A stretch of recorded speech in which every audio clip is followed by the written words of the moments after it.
Hey everybody, this is Garrett Salpeter, founder of Neufit and author of the Neufit Method. And if you're looking to be in better health and learn more about biohacking, then you should be listening to the Hack to Life podcast with my good friend Joel Evan.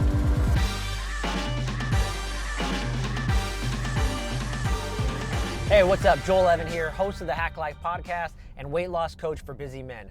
I'm excited to tell you I just dropped an 8-week program dedicated to motivated and busy men who want to lose weight. Let's face it, guys, when you lose weight, you feel more confident and you have higher self-esteem and you go out and you crush the world. You crush your goals and you start living your higher purpose. So if you're interested, DM me at Joel Evan Coaching or email me below, info@joelevancoaching.com. All right, I'm here with Garrett Salpeter, founder of Neufit and newly, and I'm sure it's going to be best-selling book of the Neufit Method. Garrett, welcome to the show, man. Thanks, Joel. It's an honor to be here. I got a lot of questions for you, but first of all, I'm sure a lot of people don't even know for me as a health coach and just some of my background, I always tell people about just some of the mentors that I've had in life, and you are just so you know, you're definitely up there as one of them. I always give a lot of credit where credit's due, and you are one of my mentors because you really made me, you reframed the way I think about pain, injuries, pain management, and really healing the body. I mean, in a huge way. So I think we're going to get into all of that on this episode. Thank you. It's been an honor and really privilege to work with you, and I love everything that you've been able to accomplish with your podcast and your coaching, and it's been cool to see how you've been able to work in Neufit and our stuff into what you're doing. So it's really been wonderful. Yeah, thank you, brother. So let's start off. I just read your book last night, and that's coming out tomorrow. So let's jump into the Neufit Method and some of the things that you're doing and why you're having such great success. So right off the bat, actually not even chapter 1, it's the introduction of the book. You talk about this woman named Amy, I believe, and I think she had a horseback, correct me if I'm wrong, she had a back injury, horsebacking, is that what they call it? Horseback riding. Horseback riding, accident, broke her neck, right? She was paralyzed for over 20 years.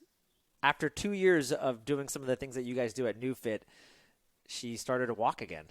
Like, how is that possible? People can't even wrap their heads around that.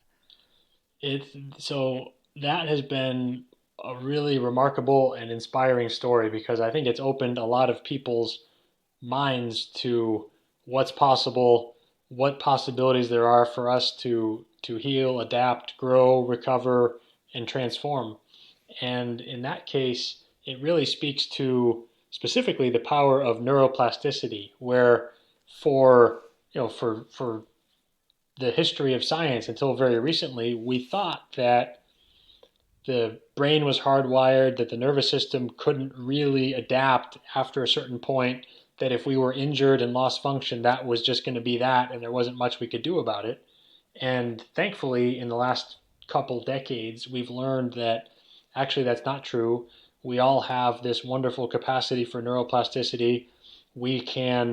Our nervous systems and our brains adapt to, what's happening in our lives. We get better at what we're doing, whether that's good or bad. There's a downside and an upside to that.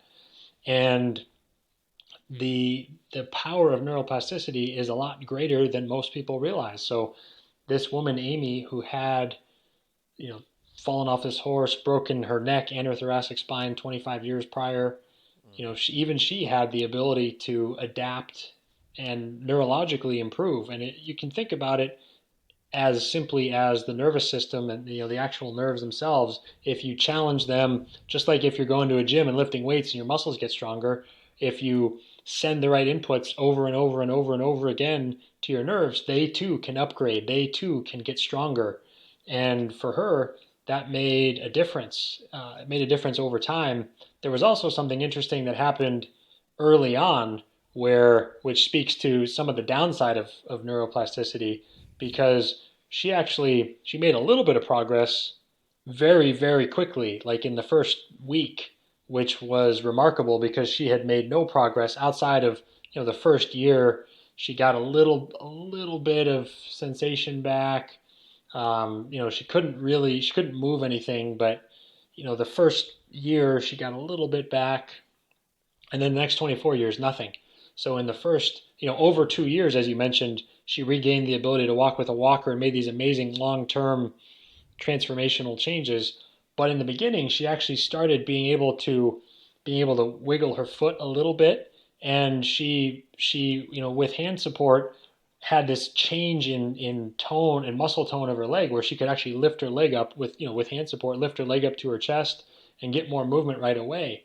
And in that case, that's too short of a period of time for significant neuroplastic changes to happen. So that speaks to another major theme of the book, which is that oftentimes we're capable of doing more than we currently believe that we are. It's our brains Yeah. and our nervous systems that prevent us from moving faster or stretching further or doing more. Our brain, because it's oriented towards survival and protection, it tries to get us to do less, conserve less energy, don't move in a range where we could get hurt. And that's true for all of us, and that's the foundation of the use it or lose it principle, which is very true and very powerful and very important. And it's even more pronounced in these neurological cases in spinal cord injury or with MS patients or stroke. If you don't use something because it's more difficult or because you can't because of this injury or neurological disease, then it goes downhill even faster. And so for her, part of it was that she was just so used to being in this tight box of limited range, of really no range, no movement. Her brain had kind of reinforced that, and with what little ability it had to create any muscle tension at all, it was keeping her locked in that. And so very early on, by breaking through that, it opened up more range to her and made some changes very quickly. And that helped us know we were on the right track. And then, of course, we had to keep going, keep providing that stimulation over and over and over and over and over again in order to create those longer term neuroplastic changes. So there's both the short term and the long term nature of that. And overall, it was just so inspirational. It was, for me, it was kind of a clear slam dunk as to what story we wanted to use to start the book. Yeah, I mean, I love telling that story. I tell that to everybody, and we'll get into some of the technology later. But people always, as a practitioner, they say, "Oh, what do you do?" I say, "Oh, I'm a health coach, but I also do electric stim therapy." And they go, "Oh, yeah, yeah, yeah, I know what that is." And I'm like, "No, no, you don't." And they're like, "Yeah, yeah, and my chiropractor does it." I'm like, I guarantee he or she doesn't."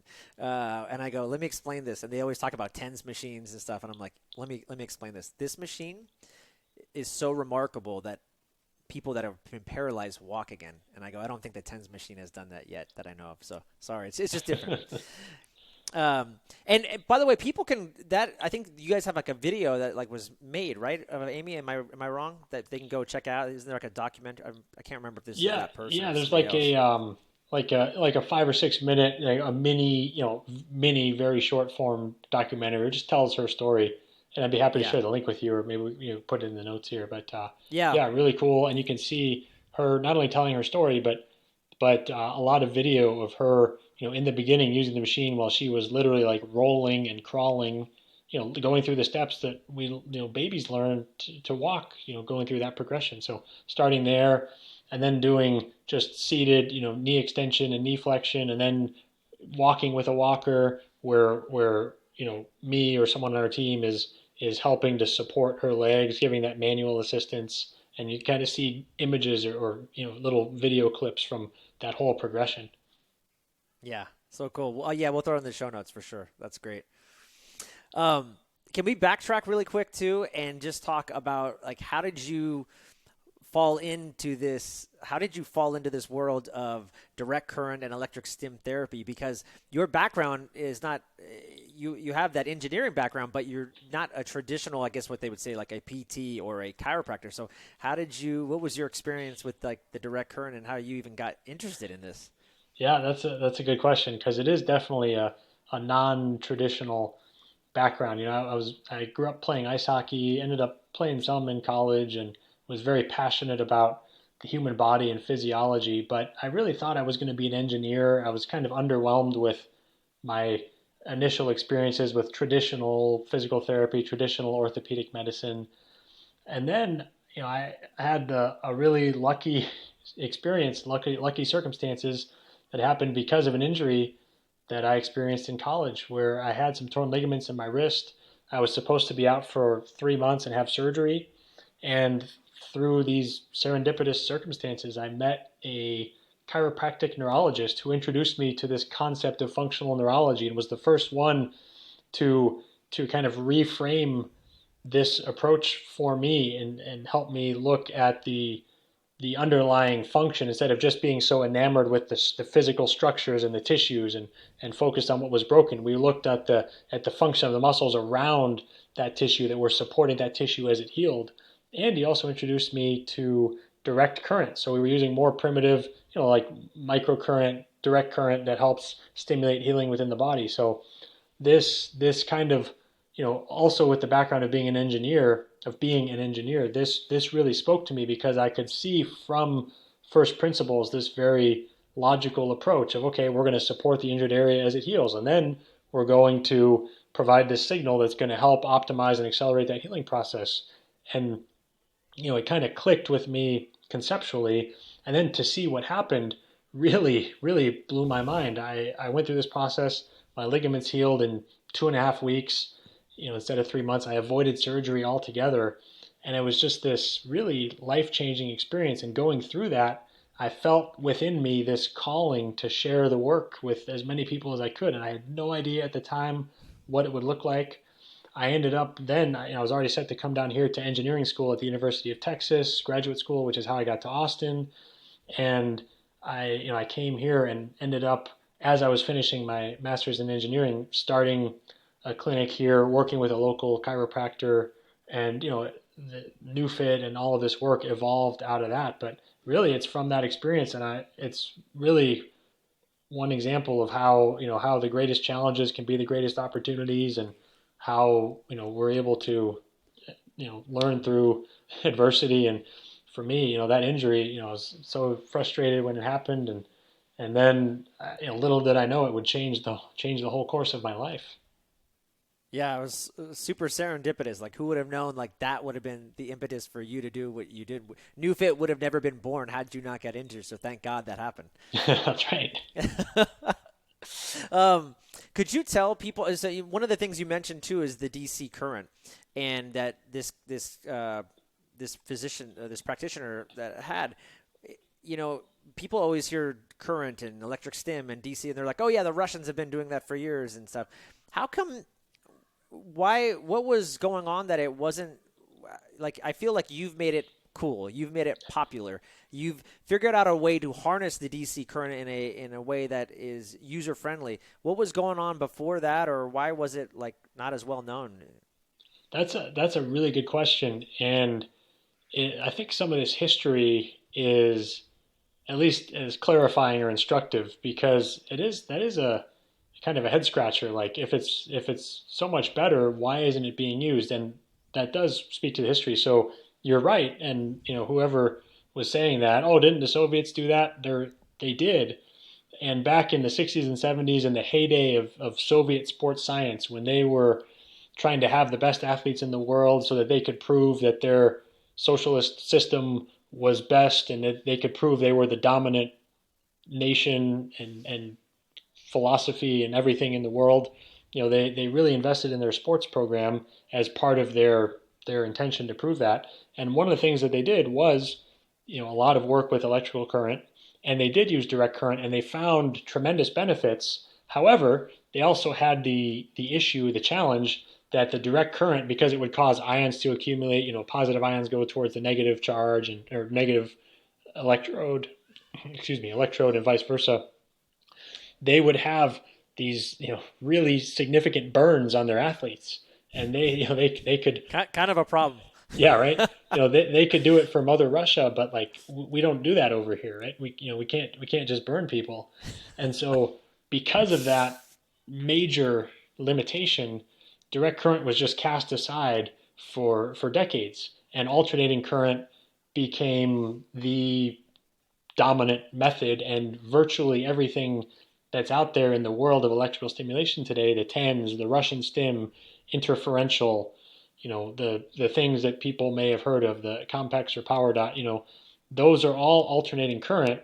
And although there can be some value in there, there's also some major limitations. And the two big ones are, one, in the realm of tissue and healing, direct current. There's some evidence that shows direct current, by creating that gradient, that electric field, that direct current electric field, that you can accelerate and optimize the function of the osteoblasts, myoblasts, fibroblasts, which are the fancy names of saying the cells that control the healing and regeneration of bone and muscle and connective tissue.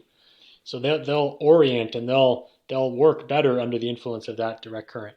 And then the other component of it has to do with function, and where we're talking about this neuromuscular function and neuromuscular re-education, or improving that function, where when you have an alternating current signal, as that signal volleys back and forth, positive, negative, positive, negative, positive, negative, when you turn it up to a high enough level to really make a difference and get a treatment or training effect, you end up causing muscles on both sides of the joint to fight against each other. It's like, imagine you were driving your car, hitting the throttle and the brake pedal at the same time. You'd be, wasting some energy having to overcome that resistance, possibly creating damage along the way, or a lot of excess friction and wear and tear. And with the direct current, you bypass a lot of that. And at some settings we bypass at least those protective muscular contractions. At some settings, bypass a majority of the contractions overall, so that we can speak more directly to the nervous system. And instead of, it's a little bit of a different paradigm, where instead of using the electrical stimulation to contract muscles for you, which at other settings we can do, and there's a time and a place for that, but sometimes, many times, we want to bypass some of that, and instead of having the signal cause contraction for you, we want to go through that and speak more directly and more powerfully to the nerves, to the nervous system, and ultimately to the brain, so that we can teach the brain and nervous system. We can send that signal to let them know these are the areas that you need to activate, you need to pay attention to, whether it's that proprioception, that feedback from the body about, send a signal to the brain about where the body is in space, activating those pathways. That helps the brain and nervous system learn to more effectively activate that on their own. So ultimately, over time, the goal is to become less dependent on the machine and learn to become better able to activate those muscles, those tissues for ourselves. Yeah, and I, as a practitioner, someone who went through the 3-day training that you guys offer at in Austin at the headquarters, I remember one of the things that always stuck with me that you said is that the body is a direct current. Your body is electric. And so when we're feeding in this direct current, it's like very harmonious in the sense that like the brain also interprets and recognizes that input. And that always stuck with me, is like, yeah, that makes way more sense that we're using this direct current versus anything else, Yeah, absolutely. And I like that, again, as, from the engineering perspective too. That's part of this that just really resonated with me. And, it's nice to have the conceptual, that kind of congruent concept, but also then to see it in practice and see the changes is, the thing that for most people really, really resonates. Yeah.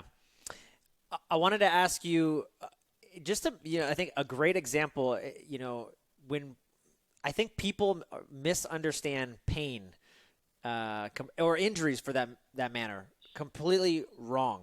And one of the things that the device, the Neubie and the Neufit Method, is known for and doing so well with is chronic pain, pre and post surgery, as well as neurological issues.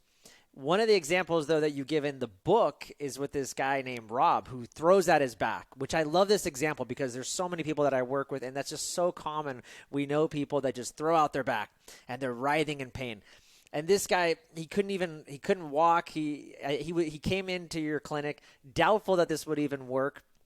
And then within just one session, I think he's like rolling around. He's back doing whatever he needs to be doing. I mean, he became a true believer. I think he was like 47 years old, and he keeps coming to see you guys regularly on a regular basis now just to stay in tip-top shape.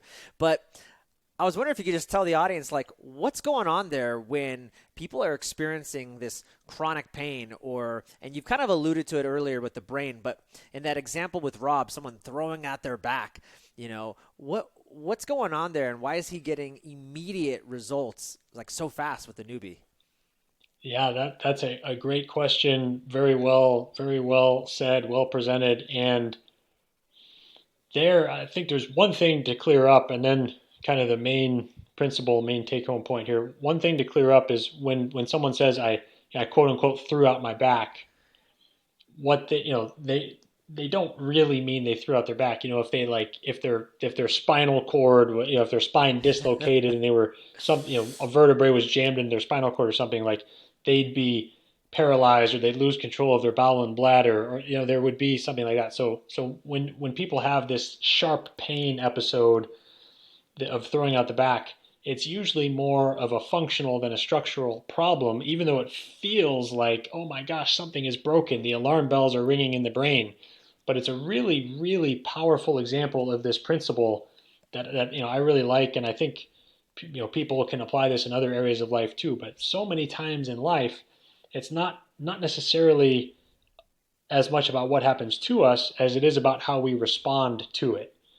And that is something that, again, applies in many areas of life. In the example of Rob, who quote unquote threw out his back, the what happened and what very commonly happens in these really severe back pain episodes is that he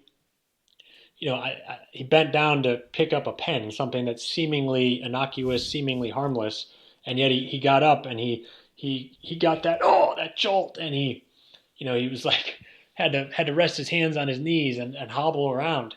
And what happened was he probably had issues building up for a while, so it was that metaphorical straw that broke the camel's back, right? It wasn't just that one instance. And then what did happen in that one instance is that he probably put a little bit of pressure on a nerve root or irritated the spinal cord a little bit. And of course, the brain and nervous system, we talked about how we're oriented towards survival and protection. The thing that we want to protect most is the most vital parts, is the nerves themselves, the brain itself. And so if he irritates a nerve as it exits the spinal cord or the spinal cord itself, there's this massive protective reaction that all the muscles around the spine and in the core of the body spasm to try to lock down to prevent him from doing that again. And in the process, that spasm and all that reaction, that's actually what causes the pain.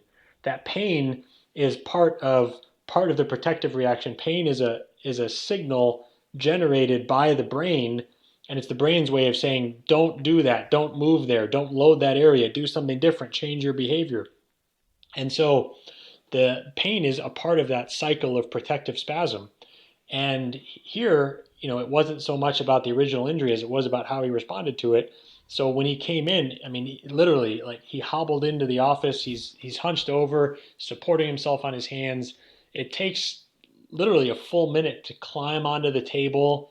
There's a couple times where he goes ah, where just like the searing jolt of pain is. I mean, it's excruciating. It's 10 out of 10. Even having taken opioid painkillers, I mean, it's still a 10 out of 10. And so what we did ultimately is we used the Neubie to first identify. We did a little bit of a gentle, with him, pretty conservative, gentle scanning around process to find where those spasms were in his body. And then we stimulated those areas, and we had him just lying down on the table doing really gentle rocking of the hips, like an inch each direction, really gentle movements, all with an eye towards taking advantage of the unique properties of this direct current, the ability to help relax muscles, reduce those spasms. And after about 10 minutes, we started being able to move a little more, get the hips moving a little more. A couple more minutes, we got him to be able to roll over onto his hands and knees and start doing a little bit of weight shifting. And then another, 7 or 8 minutes, so about 20 minutes total, he's able to climb down very smoothly and quickly off the table and start walking around, with no pain at all. And you look at that, it's like, how the heck did that happen? Well, obviously, we didn't heal a disc or repair a vertebrae in 20 minutes. What we did was calm down that that neurological reaction. And one of the best metaphors I've heard to describe that is that, it's like his nervous system was reacting as if there was a venomous snake coming into the room. If there's a snake coming into the room, for me to jump or run away or do something is appropriate, right? That's an example of the emotion of fear serving its purpose. It could be life saving by triggering me to get up and run the heck away. That's a good thing. But if there's a rubber snake on the ground there and I react the same way and I run away and I get hysterical, that's an overreaction, right? That's kind of silly.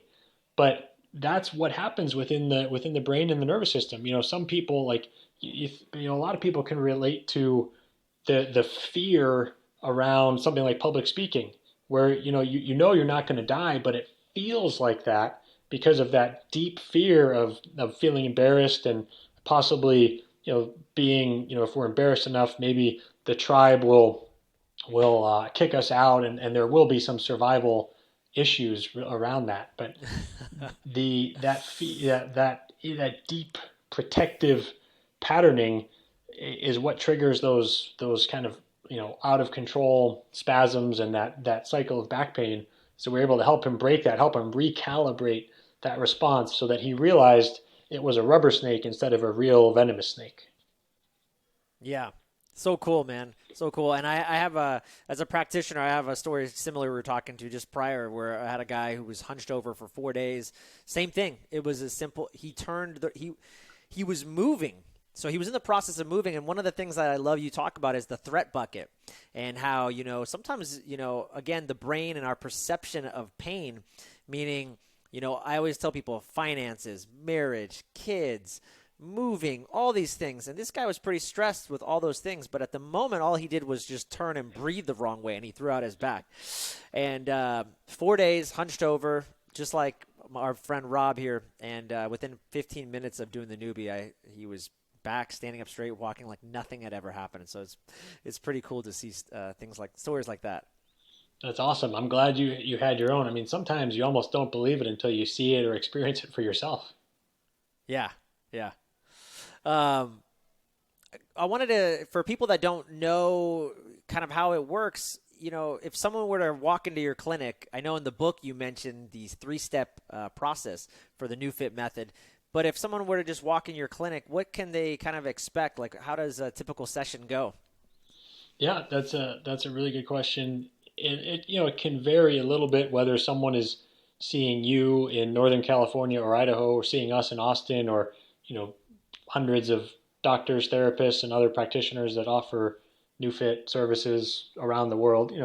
Sometimes it'll look a little different depending on the setting, but the general pieces, tend to be similar. And one main piece that people do is this mapping process. I mentioned a little bit about it with Rob.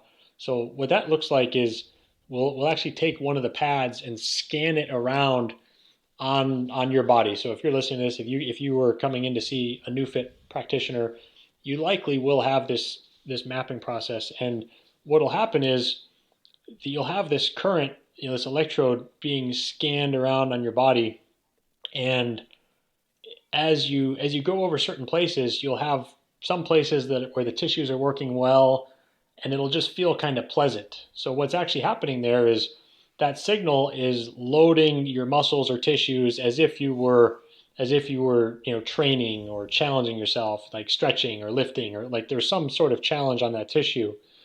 And wherever your tissues are up to the challenge, your brain will see that and say, oh yeah, that's not threatening, or there's nothing really that we have to react to or protect against there.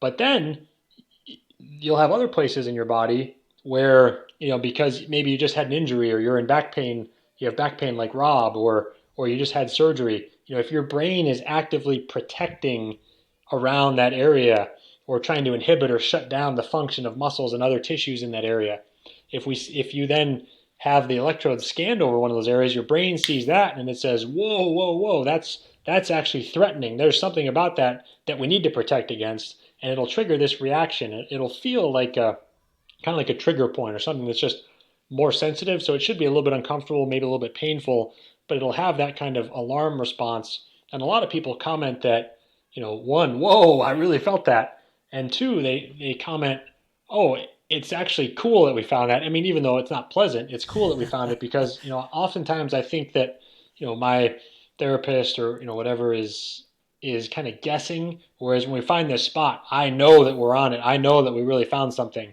And so Yeah. that often really resonates with people. And Yeah, then, no, that's then to yeah. complete it. Go So ahead. once we find those areas, then of course we stimulate them, have you go through different movements and exercise progressions just to complete the experience there. Yeah, so it's pretty cool. So, like kind of like Garrett said, we map the body. The machine is amazing at finding these hot spots, as I like to call them, and we put the pads there. We send the direct current there through some movements, which is different than like what I've seen from like pulse centers or PEMF, where you just kind of sit on a bench and you let the PEMF stimulate you. This you're actually usually doing some type of movement to facilitate that muscular, re-education. And next thing you know, people get all better. It's that simple, guys. That's right. That's right.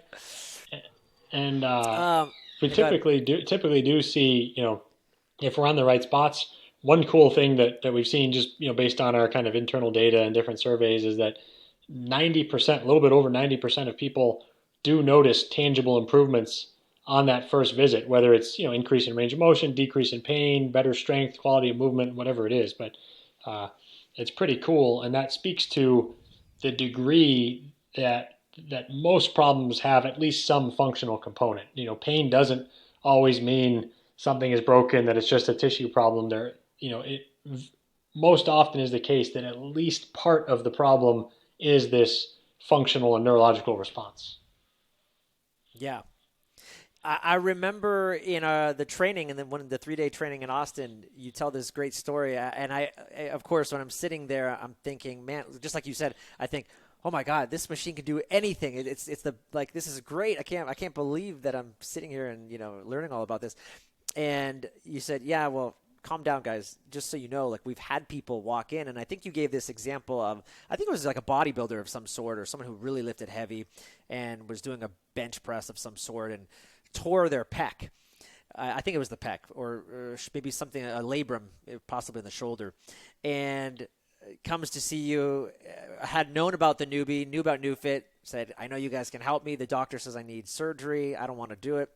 All right, let me check it out. So you guys do the 3-step process. He gets in just one session, he gets this remarkable improvement, range of motion, everything improves. He's like, see, he's moving his arm over his shoulder. He goes, see, I don't need surgery. I knew it. I feel great. And you're like, oh no, you still need surgery. Like your stuff is torn. We can't fix that. But we did get you to move remarkably better.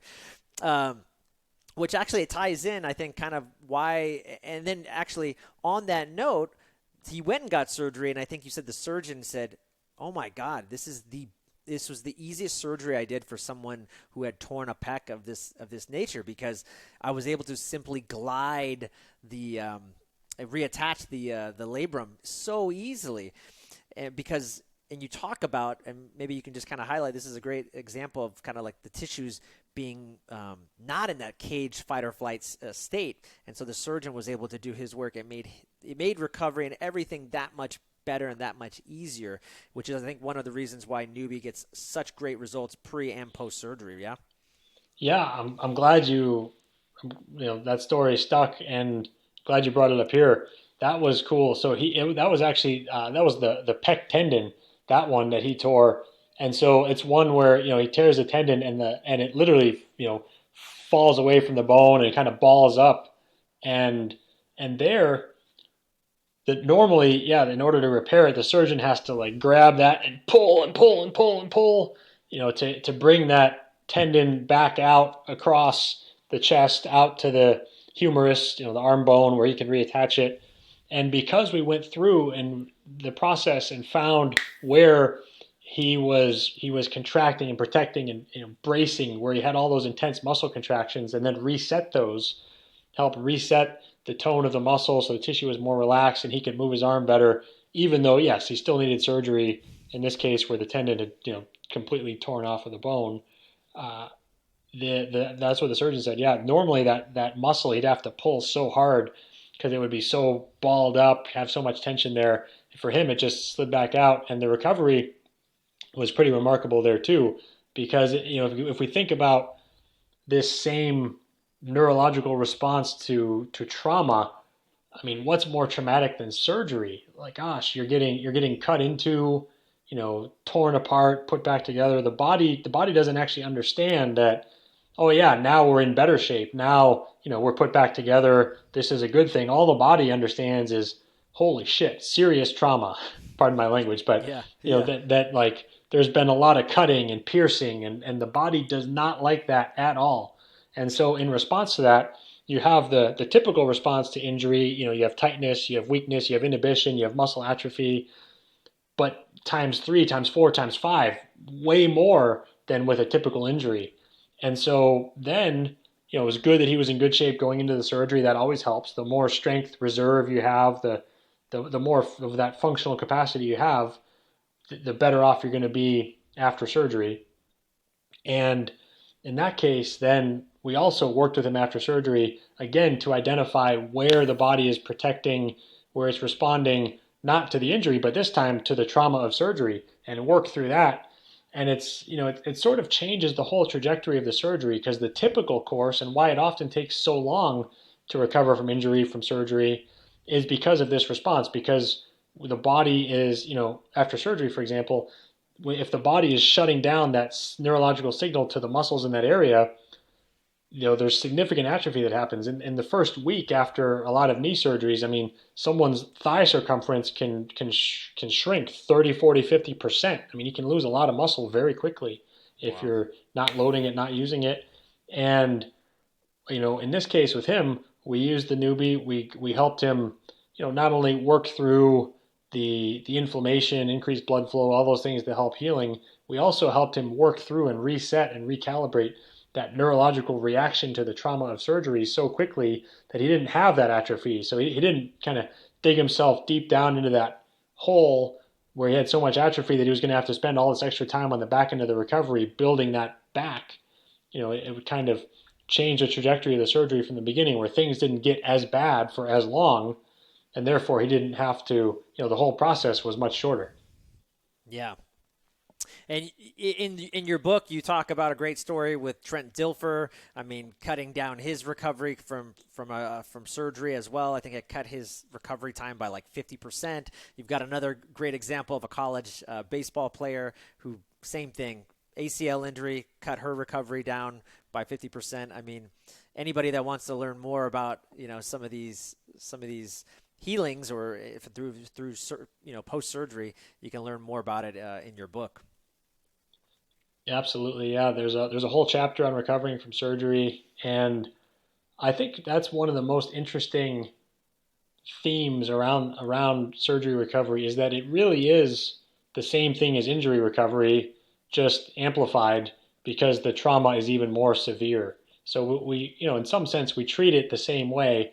Of course, you have to sometimes work within movement restrictions. If someone's non-weight bearing for a certain period of time, like, we're not going to just have them walking on it, right? We're going to do as much as we can within those constraints. But generally speaking, it's the same type of process where we want to address those responses, help restore more normal function. And it's kind of incredible. You talk about these examples in the book about how people recover so much faster. That really is the rate at which we should recover normally. It's not like we're doing anything miraculous. What we're doing is getting out of the way Yeah. the garbage, the impediments that normally block and delay the healing process, so that the healing process can go at its natural rate, at the rate at which it would go if it's not impeded by any of these extraneous influences. So really the miracle is the body. Really the body's doing the healing. Yeah. And where Love that. this adds value is just getting that shit out of the way. Pardon my language again, but Yeah. getting out of the way the things that block and delay that healing process. Yeah. Very cool. For people that don't know, you've also done a lot with the Neubie and neurological issues. Specifically, that one that always comes up is MS. And Terry Walls, she is a big proponent of the Neubie. And I get calls all the time from MS patients saying, "Hey, I heard about this thing I'm in Terry Wall's group. I heard about this thing called the Neubie. I see you're a practitioner. Can you help me?" Can you talk about how that kind of formed that relationship, and maybe just some of the success that you've seen with Terry's recovery in MS? Yeah, absolutely. So first of all, I just have to give Dr. Walls a big shout out. So if anyone listening is not familiar with her work, I would encourage you to check out Terry Walls, Wahls. She is, a wonderful physician, professor, and researcher. She teaches at the University of Iowa Medical School and leads research on lifestyle interventions for MS patients. And she's seen that dietary changes and other lifestyle strategies can be just as effective as immune suppressing drugs for quelling the symptoms of MS, just as effective, but of course without any of the side effects. In fact, the side effects are that you get healthier and more vibrant and better in other ways, right? So, Yeah. so she herself has MS, and in the early 2000s, I think oh 04, oh 05, oh 06, she really started to decline. She was wheelchair bound, and this is before Neufit, before she and I ever connected. She used at the time older electrical stimulation devices, alternating current device, more traditional, and she would literally have it on all day long while she's at her desk working, while she's watching TV, while she's eating. I mean, she'd have it on 12 hours a day, to the point where her doctors were like, "Hey, Terry, you gotta chill. Like, you can't do this." And she's like, "I'm gonna do it because I want to get my life back." Yeah. And to her credit, she did it, and she has this really inspiring story of getting out of a wheelchair and going and cycling this long race in Iowa, and really restoring function for herself. So fast forward, 10 something years later, we got connected through a mutual friend, and we started talking, and she said that what you're describing to me about Neufit is interesting because we have this community where we've helped so many people stop the progression of their MS doing the Walls protocol. Her book is fabulous, The Walls Protocol. It describes how essentially a paleo type, AIP type diet and other lifestyle interventions help stop the underlying autoimmunity, stop the progression of MS. Really, really wonderful work. So she's describing, okay, we have this community of people who have been able to stop the progression of their MS, but there's this gap. What can they do to restore the function that they lost? If they're wheelchair bound, or they lost sensation in their hands or feet, or they have drop foot and they're kind of hobbling around, like, what can they do? And that's where she saw this opportunity for Neufit to come in. And so we've been able to collaborate over the last few years. I've presented at her annual seminar several times, and we've been able to share the Neufit message with tens or hundreds of thousands of people, through her, and have gotten many hundreds of patients, MS patients, to go, work with you, work with other Neufit practitioners around the world. We have some that have come to see us in Austin and have rented or purchased a machine to work at home because that was more convenient or there wasn't anyone near them. And in that case, that is the key. We're not treating MS, we're not treating the underlying autoimmune disease. What we're doing is trying to help them restore function. And it's really the same type of approach as we took with Amy, the woman we talked about at the beginning of the show, who had a spinal cord injury, who was attempting to learn to move again and ultimately walk again after 25 years of being paralyzed. It's the same sort of thing where, whether it's because of a spinal cord injury that there's nerve damage and deficits, or whether it's because of MS where the immune system is eaten away at the myelin sheath or at part of the nerves, there's a loss of nerve function, there's structural damage and a loss of function. And what we need to do is use neuroplasticity, either one, to give the body a stimulus to try to heal and repair the nerve that has been damaged. So there's some opportunity to remyelate, to rebuild that myelin around nerves, or to build a detour, to use other nerve pathways, other pathways in the nervous system, spinal cord, and brain, to compensate for the ones that were damaged. And both of those are strategies that are documented, that are proven, that can happen.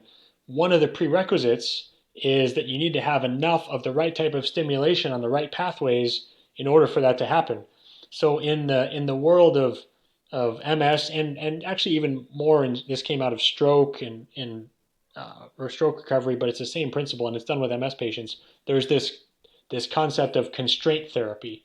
So if you imagine, Joel, imagine you had an injury, a stroke to the right side of your brain that impaired your left hand, and the same is true if you lost function in your left hand because of MS or whatever it is. So if you have a deficit in your left hand, you normally would compensate by using your right hand, just by default. You'd use your right hand, even if you were left-handed, you'd use your right hand to feed yourself, to drive your car if you're able to drive, to brush your teeth, to manipulate your mouse, your computer. Like you're going to just use it a lot more. Yep. And then you add insult to injury because your left hand has this deficit, but then this use it or lose it principle comes in where it's gonna get even worse. It's gonna go down, decline even further because now that it's more difficult to use, you're using it less and it gets even worse. Enter constraint therapy, where if you typically would go to a rehab hospital, but you could do it yourself, if you put your right arm into a sling so that you were forced to use your left arm, to try to feed yourself, to manipulate objects, to brush your teeth, to do everything, it's going to be really tough and really frustrating.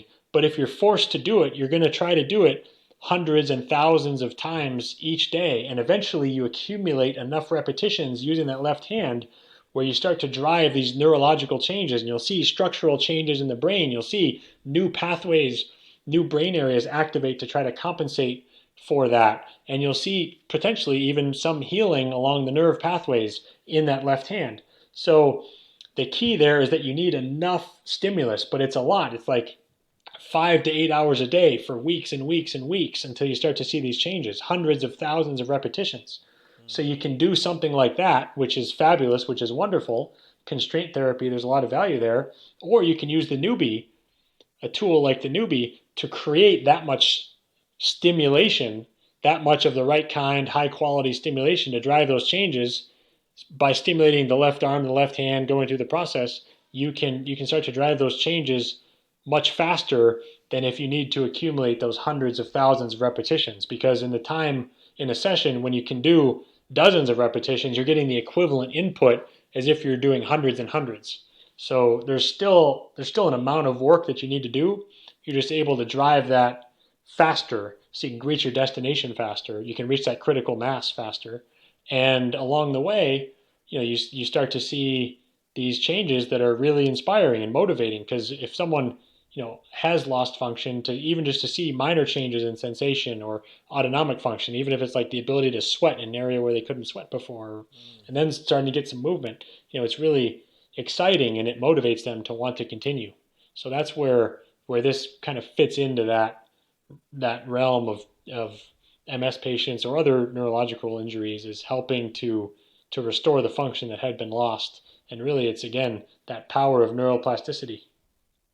Yeah, it's so crucial, and it's so cool. I had one client specifically that I remember who had drop foot, and worked with him for a little bit, and we did some vestibular work, which is something we could talk about as well, that the Neubie can do, and it was amazing. I have a video on my Instagram showing it's just a great video of him after just one session, and then walking more normal without the drop foot, and he's holding his cane in his hand. He's like, I don't need this shit anymore. And he still had a little bit of a drop foot, but to see the change in his behavior and mental attitude, it was just such a great feeling and such a great thing to see.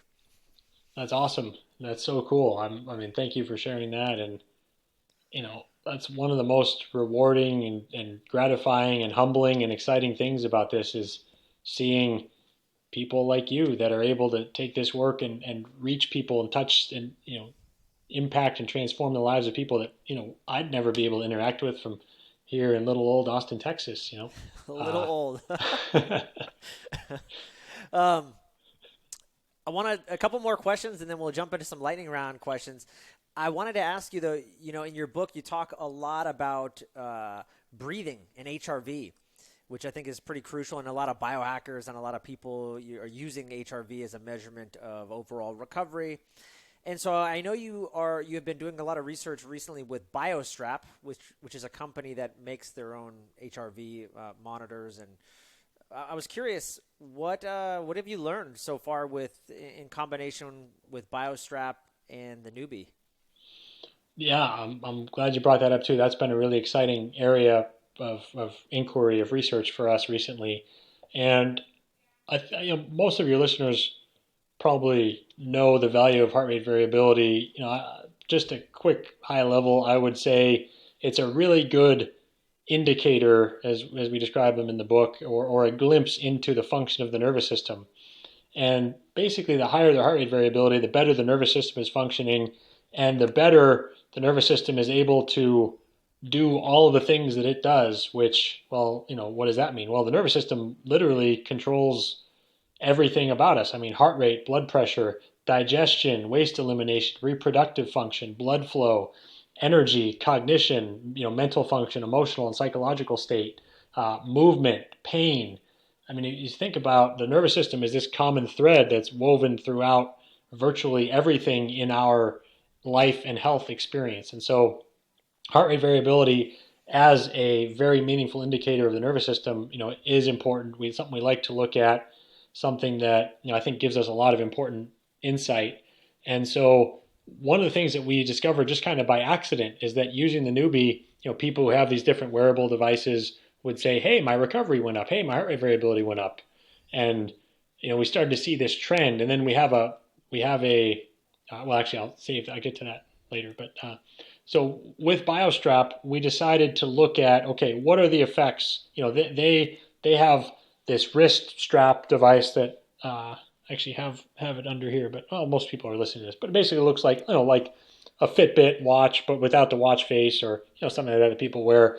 And it's been clinically validated to be within 1% of the gold standard of testing in many different biometrics. So in HRV, it is within 1% of the measurements that you would get in heart rate, and HRV within 1% of what you get with an 8 lead or 12 lead electrocardiogram. When you have electrodes all over the body and you're measuring very sophisticated the electrical activity and precise electrical activity of the heart. So it's really, really good. They did a study with NIH around being able to predict COVID based on biometrics. So, really robust, really sophisticated system. So we worked with them to see, okay, we know that generally people who are going through, treatments for typical orthopedic or pain issues, generally they improve their pain, their range of motion, stuff like that. But what's happening at the autonomic nervous system level? Is there anything going on? Most people, their baseline, is the same, and it's typically lower than they'd like, heart rate variability, with all of their normal exercise or treatments or anything like that. There's very few things people do that actually have an impact on that heart rate variability. So we wanted to see, okay, let's establish a baseline, 2 weeks of normal lifestyle, do whatever you're doing, and then we're going to start doing the Neubie treatments at just twice a week for 4 weeks, kind of an average, very basic approach, very typical standard approach, and see what happens. So we found a really a couple of interesting things. A majority of people improved their heart rate variability, and it was kind of a cumulative effect over time. It wasn't just right away, but it cumulatively went up over time. And then we did a washout period at the end where they had another week where they kept wearing the BioStrap to monitor without doing any treatments. So it went up generally across the treatments, and then it stayed there even in the washout period. So there was Oh, wow. some cumulative benefit. We don't know. We didn't test longer than a week after, so we don't know how long it lasted. I guess my guess is it would go back down to baseline at some point if they weren't doing the Neubie, right, or doing Yeah. something else intentionally to maintain that. We also saw this was really interesting. I didn't even know. I expected some improvement in heart rate variability, but we also saw resting heart rate decreased without doing any cardiovascular training at all. And Wow. that's really interesting because we normally think, oh yeah, I need to do a bunch of aerobic activity, 30 minutes a few times a week or whatever, in order to increase cardiovascular function and reduce resting heart rate. Having a low resting heart rate is nice because that means that at rest, your body's not having to work as hard just to support the minimum necessary requirements for staying alive. And so Yeah. to see that go down, by a average of a few beats per minute in people without them doing any cardiovascular or aerobic or anaerobic extra work at all, was really remarkable, and it speaks to the neurological control of the heart. And then we saw improvements in arterial, like blood vessel flexibility or pliability, which is good for blood flow throughout the body, and a couple improvements in sleep. Not super significant, but a few extra minutes of deep sleep per night, which actually was statistically meaningful. And then also improved sleep quality, fewer awakenings during the night that people had. So it was cool to see that not only are people having less pain, but they're actually getting healthier, like almost as a side effect. They didn't come in saying, "Hey, improve my heart rate variability or help me sleep," but they got those things as a side effect, and so it speaks to the fact that these treatments are really impacting the nervous system, and um, that it also speaks to this connection between stress and chronic pain and sleep. And it's like a chicken or egg. Do people with chronic pain sleep? Is their sleep less because of the pain, or are they more at risk of chronic pain because they're having sleep issues? And it's kind of a two-way street. And many times, Yeah. research is showing it's actually sleep issues are more causative of chronic pain than the opposite. And so helping people sleep better can be a boost overall. But it's all this multifactorial issue with various stresses, including poor sleep, how that fills up it, as you mentioned, that fills up that threat bucket and gets someone closer to that threshold where they're more likely to have pain for any reason. Yeah. Really cool stuff. I mean, and like the nice thing is, hey, we see all these anecdotal things happening as practitioners, but nice to see some data that backs it up. I know one of the popular treatments we do as practitioners is known as this master reset, where you put the electrodes on the back of the neck and then typically on the feet, and you run current throughout the entire body. I've noticed, and I know talking with a lot of other practitioners, they've seen a significant boost in HRV there and recovery. And one of the things that always stands out to me too is going along with what you said is I know the people that developed the Newcom device, which is like this kind of biometric device. You put this GABA kind of sticker that sticks on your this part of your wrist, and it's like an acupressure point and they also use binaural beats to help people sleep and rest and relax. And one of the things that the founders said through their technology is that, listen, there's studies to show that if the body is not in a parasympathetic state, meaning a relaxed state, it cannot properly heal. And so I always remember that. And I always think about how powerful the Neubie is with doing something like a master reset. And if you can put that body in a parasympathetic state, in this more relaxed state, then we can probably help facilitate a healing. Just like you said, like which one comes first, right? The chicken or the egg. So Yeah, absolutely. And that, I think, is the same type of thing. We can extrapolate it even further if we're talking about how when someone's recovering from pain or injury, by getting rid of those protective patterns of tension and muscle shutdown and those aberrant neurological patterns, by resetting those, we're able to clear out those impediments so the body can heal naturally. I think that's a big component of it and that's kind of the foundation of like Ayurveda or more, some traditional healing paradigms where if you can get the body in a parasympathetic state, you just kind of let go and let the inherent power and ability of the body to heal, let that take over. And so that's something that we actually want to look at and intend to look at next, with BioStrap as well, is the effect of that more targeted autonomic master reset technique. yeah. Just one more question, and then we'll jump into some lightning round questions. I wanted to ask you, you work with a lot of professional athletes. We've talked a lot about in this podcast just about recovery and the recovery of injuries. But what I didn't mention is that you guys also work with athletes for strength training. We see guys like Brad Rowe, who was a professional bodybuilder. We see you working with Mike Tyson. getting him back in shape to fight. Why would an athlete come in? Why would an athlete or someone who's looking to build strength? Why would the Neubie be something ideal for hypertrophy? Say. Oh yes, that's a really good topic there. So the, I think the approach is really kind of twofold. One is doing the, even if someone's not injured, if someone just wants to improve their performance, or contract their muscles harder for greater strength, or be able to activate them better for hypertrophy, or be able to move faster for speed and power. Sometimes going through the same mapping process and doing what we kind of referred to as the treatment process, even if they're not injured, going through that can help by resetting proper neurological patterns, proper activation patterns, can actually help with performance sometimes as kind of a side effect there.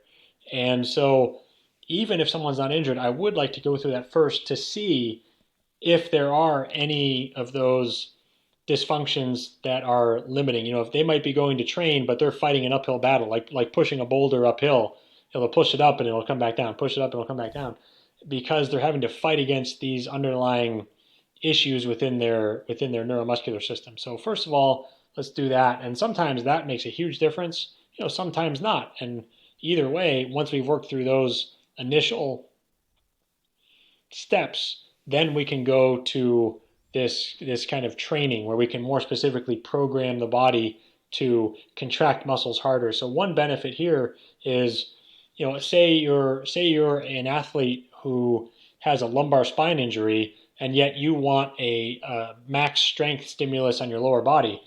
Because of your lumbar spine injury, you're not going to want to deadlift really heavy or squat really heavy, or even do kettlebell swings or something more ballistic.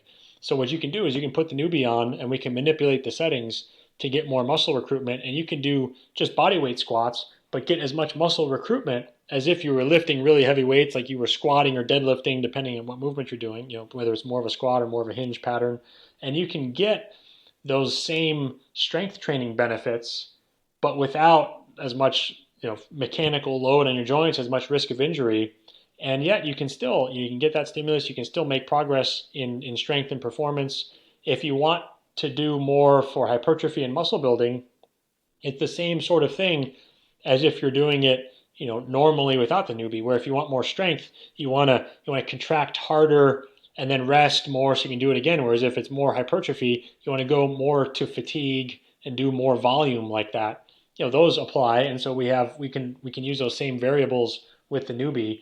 But in any event, you want to increase recruitment. So you can very strategically increase recruitment of certain muscles that you're trying to target. So bodybuilders sometimes say, oh, I have trouble activating my lats and my back development isn't as good, or I'm having trouble with this quad on this side ever since I had knee surgery. And you can actually put it, first you want to scan for hot spots, work through that, and then you can actually put it on that lateral quad where they're having trouble developing that muscle, or wherever there's an asymmetry, that you can actually stimulate that exact area, those exact muscles, and help them fill in that area, or help them activate so they can get strong again in that area, so they can have more effective training on their own without the device.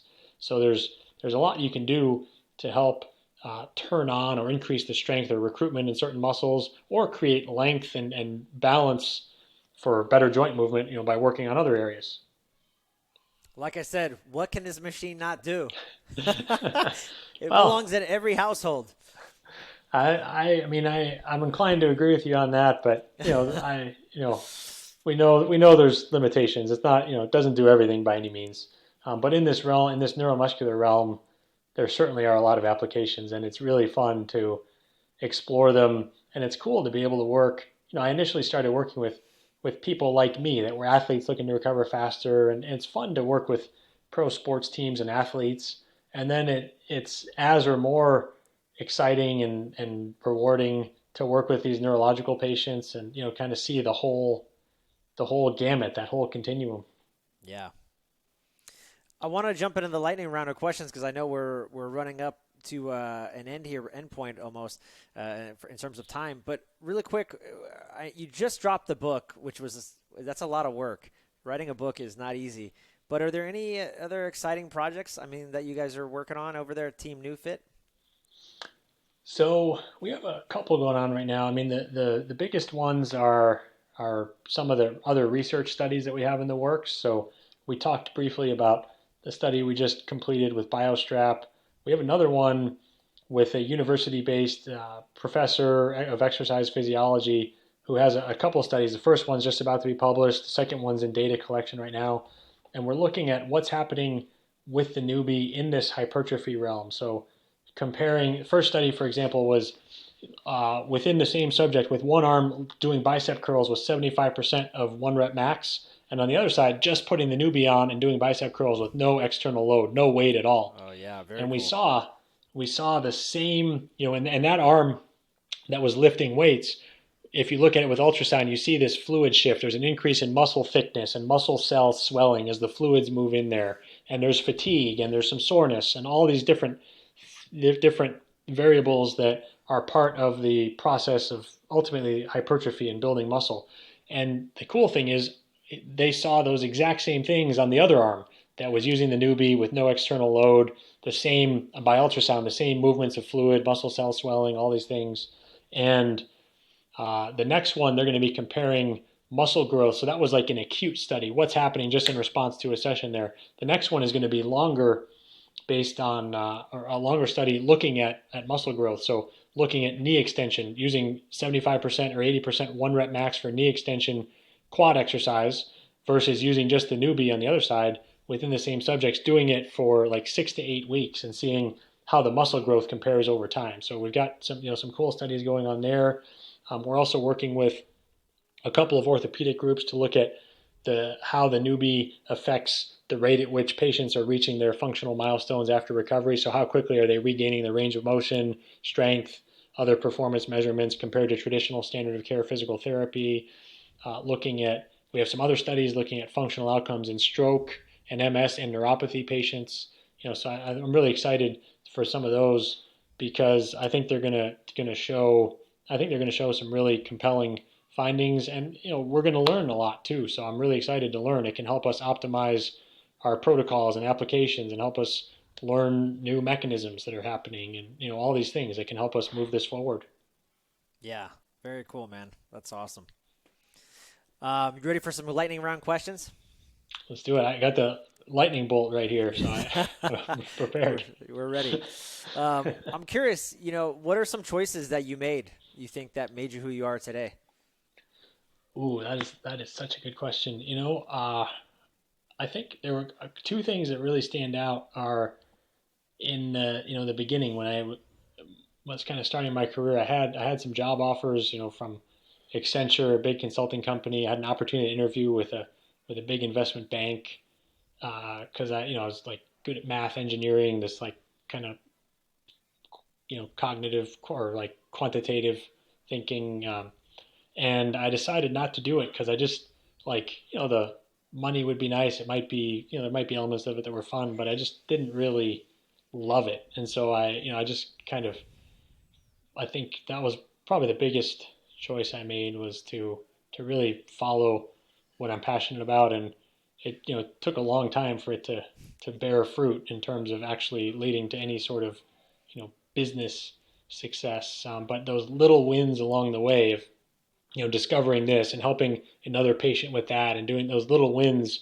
and the serendipitous encounters, kind of gave me the confidence that I was on the right path and that I should keep going. I love that story, man. Thank you. Thanks for sharing that. That's so cool. That's a good question. Um, you know, you're such a force in the health and wellness, the biohacking world. Who's someone that inspires you? That's another good one. So I like and I've been blessed and fortunate to get to know guys like Dave Asprey, Ben Greenfield. I like them a lot because they try new things. They use themselves as a guinea pig, and I can really relate to that. Um, and they also bring in a lot of science and weave in very compelling science and narrative together in a way that's accessible to people. And so I find that inspiring. I like both of them. There's several others, but those are two that jump out. Yeah, those guys are great. Any books that you think had like the most impact on your life? Like, is like 1 to 3 books that stand out for you that you'd recommend other people read?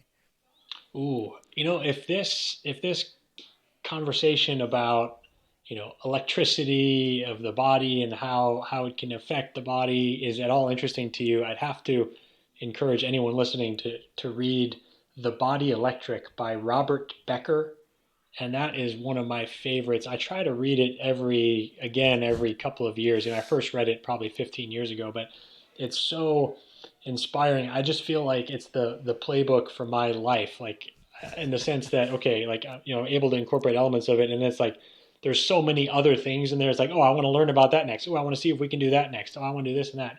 So it's really, really wonderful, and it shows the potential of one, the importance of the kind of electrical nature of the human body, and the potential of how we can influence the body, by working electrically like that. So that's one I'd have to say. Robert Becker is the author. Yeah, that is such a good one. I picked that book up prior to getting trained as a Neufit practitioner, and I couldn't read it. I don't know. It was a tough book for me to read, and I love to read. And after going through the training months later, I picked it up again, and I found it so fascinating. I was like, "This is amazing," and I don't know. It was easy for me to read that time around, but it's still challenging, and it's one of those books I think I'd have to read once a year, like you said. It's just I feel like you can get something from it each time, something new. Um, so yeah, I love that. One of the things in there, I mean, that just comes to mind is, he talks about the shift in electrical polarity of the brain between sleep and wake, and when someone's under general anesthesia, and like there's examples in there of how you can use electrodes across the brain to induce anesthesia, for example. There's like all these incredible things that and then of course they talk about salamanders regenerating their limbs, and I Yes. won't spoil it for you here, but how the electric fields that the salamander's body produce, how that is actually what guides that process of limb regeneration. I mean, it's just so much cool stuff. Yeah. You're the founder of Neufit. You have a DC electric stim machine in your house and probably wherever you go. But what other are there any other rituals or hacks or practices that you like to, do on a regular basis? Yeah, definitely. I do use the Neubie a lot, but there's other things that I really like. When I get up in the morning, one of my favorite things to do is to stand next to the red light and either do some breathing, or sometimes I have my phone there and just kind of go through my schedule and plan for the day, or send some emails or read something, read a book in front of it. But I like to stand there in front of that red light for 10 to 20 minutes. Uh, and then I'm a big fan of cold exposure. That's something I actually talk about in the book, is because of that building neurological resilience, where we want to panic and really fight against it, but being able to relax into that really, has some profound effects in other areas of life too, psychologically, spiritually, I think. And those are big ones. I'm also very into nutrition, and we talk about some of that in the book as well. But those are probably my two that come to mind: the red light and cold exposure. Yeah, love that. Last two questions. 2020 was a crazy year with the pandemic and everything. A lot of people suffered. You did not. And I know you very well. You have an abundance mindset, which I just love. You're very giving with your time. So I want you to finish this sentence. 2020 was the greatest gift because dot dot dot. Ooh, I'd say a couple things that come to mind. One is having the time to finish this book that we're talking about here. Really a blessing was not traveling as much. I had been traveling, you know, 2 to 3 times a month for the previous, you know, 2 years or so. To be able to stay home and kind of have a more regular routine with my family was really cool. Uh, Yeah, I've heard that a lot. Last but not least, Garrett Salpeter, where can people find you? so let's see, the Neufit Method book is up now by the time this podcast drops on Amazon. So you can check that out there. And then our website is www.new.fit, Neu, like neurological.fit. And then we're most active social media wise, most active on Instagram at Neufit RFP for Rehab Fitness and Performance. And my team and I are on there interacting with people. So send us a DM or leave a comment. We'd love to talk with you. And you can reach out to us through the website as well. If anyone's interested in trying this out, if you're curious to experience it, you can go on the website and click, go to the for patients, and then click on the find a provider, the directory there. You can put in your city or your zip code, see who the closest person is to you. Hopefully, there's someone nearby. If you're a doctor or a therapist who wants to improve outcomes with your patients, please reach out to us if you're interested. We'd love to learn more about your practice and talk about whether Neufit might be able to help you and your patients. Yeah, and actually, you guys are at a lot of the conferences too, like the Bulletproof Conference and I think Paleo FX in the past. So, and that was how we connected. That's how I met you. So, That's right. Are you going to be there next month? not this Or time. Not this time. okay, I'm gonna be at another conference. So yeah, I can't make this year. okay. Well, we will be there. For anyone listening, we'll be at the biohacking conference this year coming up. There you go. Amazing stuff, Garrett. Thanks for being on the show, brother. Thank you, Joel. Thank you for the excellent work you're doing, the great content you're sharing here, and you're making an impact, my friend. Thanks, brother.